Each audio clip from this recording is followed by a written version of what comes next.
अस्सलाम वालेकुम, आदाब, सरसरिया काल। मैं बिलाल डार और आज बात करेंगे जम्मू कश्मीर की एलजी एडमिनिस्ट्रेशन के हवाले से। जैसे कि आप सब लोग जानते हैं कि जम्मू कश्मीर के लोग जैसे ही नींद से जागते हैं तो उनके लिए हर रोज जम्मू कश्मीर की सरकार की तरफ से एक नया फरमान आ जाता है।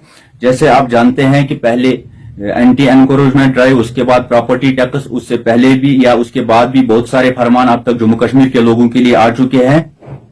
लेकिन आज बात करेंगे एक नया फरमान 2 दिन पहले ही आया है जम्मू कश्मीर की सरकार की तरफ से, जिसमें यह बताया गया है कि सरकार एक डोजियर बनाने जा रही है, जिसमें यह बताया गया है कि कहीं ना कहीं जम्मू कश्मीर के मुलाजमीन को अब यह हक नहीं होगा कि वो कोई पीसफुल प्रोटेस्ट या धरना प्रदर्शन या अपनी हक की आवाज को किसी तरह से बुलंद कर सके, और तमाम तरह के प्रोटेस्टों पर अब पाबंदी लगाई जाएगी।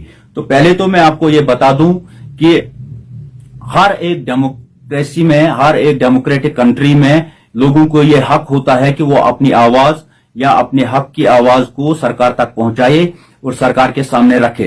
हालांकि ये प्रोटेस्ट जो होते हैं या धरना प्रदर्शन, ये पीसफुल होना बहुत जरूरी होता है। तो सरकार ये चाहती है कि जितने भी जम्मू कश्मीर में आरजी मुलाजमीन है, चाहे आंगनवाड़ी हो, डेली वेजर हो, कैजुअल लेबर हो, एनवाईसीज हो, एसपीओज हो, होमगार्ड हो, या बाकी जितने भी रहबरी खेल, रहबरी जंगलात, जितने भी आरजी मुलाजमीन 1 लाख से ज्यादा जम्मू कश्मीर में है, उनकी आवाज को कहीं ना कहीं दबाने की कोशिश की जा रही है। क्योंकि सरकार जानती है कि जो यहां पर प्रोटेस्ट या धरना प्रदर्शन करते हैं वो सब आरजी मुलाजमीन ही है, इसीलिए उन पर ही पाबंदी लगाने की सरकार सोच रही है।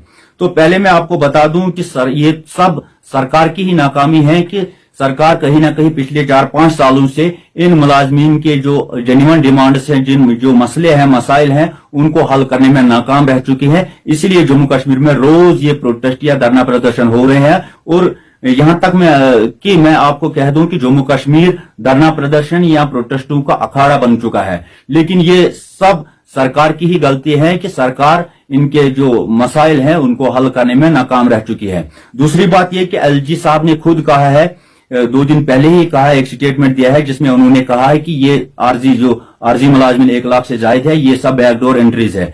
तो मैं आपके माध्यम से बताना चाहता हूं कि जितने भी आरजी मुलाजमीन जम्मू कश्मीर में है, तो उन्होंने अब तक अपनी जिंदगी का कीमती टाइम सरकारी महकमों और गवर्नमेंट को दे दिया है और कौमी सरमाया की रखवाली की है, कौमी सरमाया को प्रोटेक्ट किया है। अब तक अपनी जिंदगी का कीमती टाइम दिया है, यहां तक कि उनकी फैमिलीज भी इन सालों में मुतासिर हो चुकी है, क्योंकि उनको मुफ्त में काम लिया गया है, उनसे मुफ्त में काम लिया गया है। तो इसलिए मैं आपको बता दूं कि ये बैकडोर एंट्रीज नहीं है, क्योंकि इतना सारा टाइम देने के बावजूद अगर उनको बैकडोर एंट्रीज कहा जाए तो ये सरासर गलत है। लेकिन दूसरी तरफ से जब यहां पर मिलिटेंसी का दौर था, जब 1989 में यहां पर जम्मू कश्मीर में हालात खराब हो गए, तो उस टाइम बहुत सारे लोगों को, बहुत सारे मुलाजमीन गन पॉइंट पर लगाए गए हैं। जैसे कि जो डीडीओ थे, उस वक्त जो ब्यूरोक्रेट्स थे यहां पर जम्मू कश्मीर में, उनकी कनपट्टी पर बंदूक रखकर बहुत सारे मुलाजमों को गैर कानूनी तरीके से मुख्तलिफ महकमों में लगाया गया। तो क्या वो मुलाजमीन जो है, क्या वो बैकडोर एंट्रीज नहीं है? दूसरा ये कि जब उसके बाद फारूक अब्दुल्ला साहब की सरकार आई तो उस वक्त बहुत सारे जो लोग थे, जो मिलिटेंट थे, उन्होंने सिलेंडर किया और फिर इकवान बना और एसटीएफ बना। उसके बाद उन जो इकवान था या एसटीएफ था, उनको पुलिस और आर्मी में भर्ती किया गया। तो मेरा ये भी सवाल रहेगा एडमिनिस्ट्रेशन से, क्या वो बैकडोर एंट्रीज नहीं थे?